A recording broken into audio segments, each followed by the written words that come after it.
ओम श्रीम श्रीये नमः। राधे राधे दोस्तों, स्वागत करती हूँ आप सभी का आपके अपने चैनल सनातन धर्म पर। दोस्तों, आज की वीडियो में मैं आपसे शेयर करने वाले हूँ कनक धारा स्तोत्र की विधि के बारे में। कनक धारा का अर्थ है स्वर्ण की वर्षा, अर्थात कनक धारा स्तोत्र का पाठ श्रद्धा भाव भक्ति पूर्वक किया जाता है तो मनुष्य के जीवन से धन से संबंधित सभी समस्याएं समाप्त हो जाती हैं। यह स्तोत्र अपने आप में ही सिद्ध और चमत्कारी है। मान्यता है कि इस स्तोत्र का पाठ नित्य प्रति करने से परिवार में कई पीढ़ियों से चली आ रही दरिद्रता का नाश हो जाता है। जो लोग आर्थिक तंगी से बहुत अधिक परेशान हैं, उन पर मां लक्ष्मी की अपार कृपा बरसती है। धार्मिक मान्यता है कि इस स्तोत्र की रचना भगवान शिव के अंशावतार आदिगुरु शंकराचार्य ने की थी। उन्होंने मात्र एक बार कनक धारा स्तोत्र का पाठ करके एक गरीब ब्राह्मण के घर स्वर्ण की वर्षा करा दी थी। गुरु शंकराचार्य तो एक महान तपस्वी, भक्त और सिद्ध योगी थे।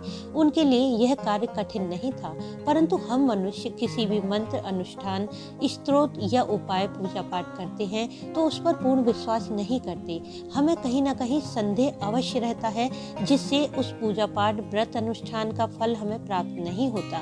यदि पूरे दृढ़ विश्वास, भक्ति, श्रद्धा पूर्वक मंत्र, स्तोत्र या अनुष्ठान किया जाता है तो उससे हमें शीघ्र ही 100% लाभ मिलता है। तो दोस्तों, आज की वीडियो में मैं आपसे शेयर करने वाली हूँ कि माँ लक्ष्मी को बहुत ही शीघ्र प्रसन्न करने वाला कनक धारा स्तोत्र की संपूर्ण विधि क्या है। इस पाठ को कब, कैसे और कितनी संख्या में करना चाहिए, इस पाठ के क्या लाभ हैं, पाठ करने के नियम क्या क्या होते हैं, कनक धारा स्तोत्र की संपूर्ण विधि इस वीडियो में मैं आपको बताऊंगी। तो यह वीडियो आपको कैसी लगी या फिर वीडियो में कोई जानकारी छूट गई है तो उसके लिए कमेंट बॉक्स में कमेंट जरूर करें। वीडियो को लाइक और शेयर भी जरूर कर दें। यदि आप चैनल पर पहली बार आए हैं तो चैनल को सब्सक्राइब करना न भूलें। बेल बटन को भी प्रेस कर दें, जिससे नई वीडियो का नोटिफिकेशन सबसे पहले आपको मिल जाए। दोस्तों, वैसे तो कनक धारा स्तोत्र का पाठ आप कभी भी कर सकते हैं, परंतु यदि बात करें कि इस पाठ को करने का सर्वश्रेष्ठ समय कब होता है, तो यह पाठ आप किसी भी महीने के शुक्ल पक्ष के गुरुवार या शुक्रवार से कर सकते हैं, या फिर किसी भी महीने की पूर्णिमा से इस पाठ को आप शुरू कर सकते हैं। इस पाठ को नित्य प्रति सुबह के समय यदि आप करते हैं तो सुबह के समय 4 से 6 बजे के बीच आप इस पाठ को कर सकते हैं, और यदि आपको सुबह समय नहीं मिलता तो आप इस पाठ को शाम के समय 8 से 10 बजे के बीच कर सकते हैं, या फिर आप चाहें तो सुबह और शाम दोनों समय भी कर सकते हैं। अब बात करें कि इस पाठ को कितनी संख्या में करना चाहिए, तो आप नित्य प्रति 11 की संख्या में 41 दिनों तक इस पाठ को करें। यदि आपके पास इतना समय नहीं है कि आप 11 की संख्या में इस पाठ को पढ़ें, तो आप नित्य प्रति एक एक पाठ सुबह और शाम इसको कर सकते हैं। एक पाठ यदि आप करते हैं तो आपको 108 दिनों तक इस पाठ को लगातार करना है। 108 दिनों तक लगातार इस पाठ को करने से यह पाठ सिद्ध हो जाएगा। इसके बाद आप इस पाठ को लगातार करते रहें। जब यह पाठ सिद्ध हो जाता है तो उसके बाद आप समय में भी परिवर्तन कर सकते हैं। मतलब यदि आप इस पाठ को नित्य प्रति एक समय पर कर रहे हैं तो जितने दिन आपने निर्धारित किए थे उतने दिन पूरे होने के बाद पाठ करना छोड़ना नहीं है, बस केवल समय बदल सकते हैं। कनक धारा स्तोत्र का पाठ करने से शुक्र ग्रह भी मजबूत होता है। माना जाता है यदि किसी इंसान का शुक्र ग्रह खराब होता है तो उसके जीवन में निर्धनता आती है और सभी सांसारिक सुखों में कमी होने लगती है। इसलिए कनक धारा स्तोत्र का पाठ शुक्र ग्रह को भी मजबूत करता है। कनक धारा स्तोत्र का पाठ करने के लिए जिस दिन का आप चुनाव करें उस दिन सुबह स्नान आदि करके स्वच्छ वस्त्र पहने, संभव हो तो लाल या गुलाबी रंग के वस्त्र पहने, लाल या पीला आसन रखें। इस पाठ को शुरू करने से पहले कनक धारा यंत्र की भी स्थापना कर लें। कनक धारा यंत्र को गंगा जल से शुद्ध करके उसका पूजन करें, धूप, दीप, अक्षत, पुष्प द्वारा। फिर इस मंत्र की एक माला का जाप करें। मंत्र है ओम वम श्रीम वम एम लीम क्लीम कनक धाराए स्वाहा।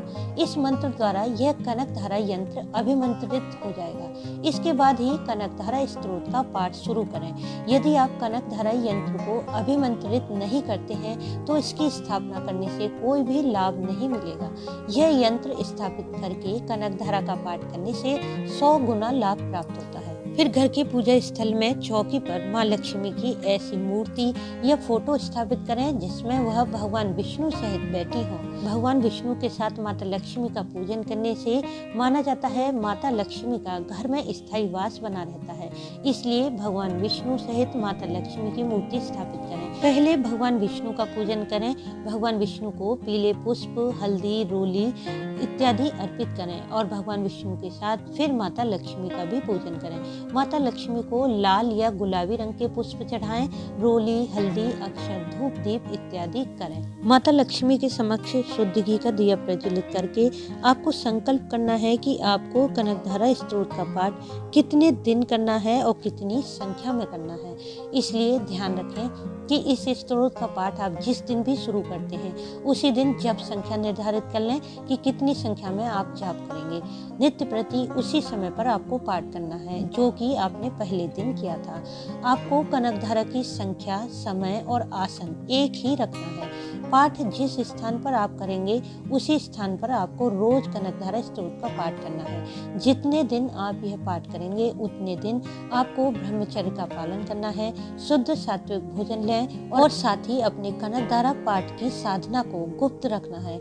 जब तक आपकी कामना पूर्ण न हो तब तक आप यह पाठ की बात किसी के सामने ना करें। पूजन के अंत में माता लक्ष्मी की आरती करें। साथ ही पाठ पूर्ण होने के बाद माता को अनार के दाने या किसी सफेद वस्तु जैसे खीर, बतासा, मिश्री, यह संभव हो तो पंचमेवा का भोग लगा सकते हैं। पूजन के अंत में माता को अपने पाठ को समर्पित करें। बोलें कि हे माँ, यह पाठ और पूजन करते हुए जो भी गलती हुई हो उसके लिए क्षमा करें और यह पाठ पूर्ण भाव से मैं आपको समर्पित करता हूँ या करती हूँ। इस प्रकार प्रार्थना करते हुए अपने पाठ को माता को समर्पित करें। अंत में थोड़ा सा जल हाथ में लेकर अपने आसन के नीचे डालें और ओम शक्राय नमः बोलकर उठ जाएं। जब हम शक्राय नमः बोलकर उठते हैं तो हमारी संपूर्ण पूजा प्रार्थना का फल हमें ही प्राप्त होता है। यदि हम ऐसा नहीं करते, पूजा करके सीधे ही हम उठ जाते हैं तो हमारी पूजा पाठ का फल अन्य देवता ग्रहण कर लेते हैं। इसलिए आसन के नीचे जल डालना आवश्यक होता है। कनकधारा स्तोत्र का पाठ यदि आप संस्कृत में नहीं कर पाते हैं तो इस पाठ को आप हिंदी में भी कर सकते हैं। कनकधारा स्तोत्र का पाठ करने से कर्ज की समस्या, बेरोजगारी, दरिद्रता शीघ्र ही दूर होती है। व्यापार नौकरी में धीरे धीरे बरकत होने लगती है जिससे धन का आगमन भी होता है। धन प्राप्ति का यह सर्वश्रेष्ठ उपाय है। शास्त्रों में माता लक्ष्मी के 8 स्वरूप माने गए हैं जिसमें धन लक्ष्मी, संतान लक्ष्मी, वैभव लक्ष्मी, गज लक्ष्मी, अधिलक्ष्मी, विजया लक्ष्मी, ऐश्वर्य लक्ष्मी, वीर लक्ष्मी और धान्य लक्ष्मी होती है। इस प्रकार से कनकधारा स्तोत्र का पाठ यदि श्रद्धा भाव से किया जाता है तो इस स्तोत्र के पाठ से माता लक्ष्मी 8 स्वरूप में साधक के घर में विराजित हो जाती है। तो दोस्तों, उम्मीद है कि इस वीडियो से आपको लाभ अवश्य होगा। वीडियो अच्छा लगा हो तो इसे लाइक करें, शेयर करें, साथ ही चैनल को सब्सक्राइब कर लें, बेल बटन को प्रेस कर दें जिससे नई वीडियो का नोटिफिकेशन सबसे पहले आपको मिल जाए। वीडियो अंत तक देखने के लिए आपका धन्यवाद। राधे राधे।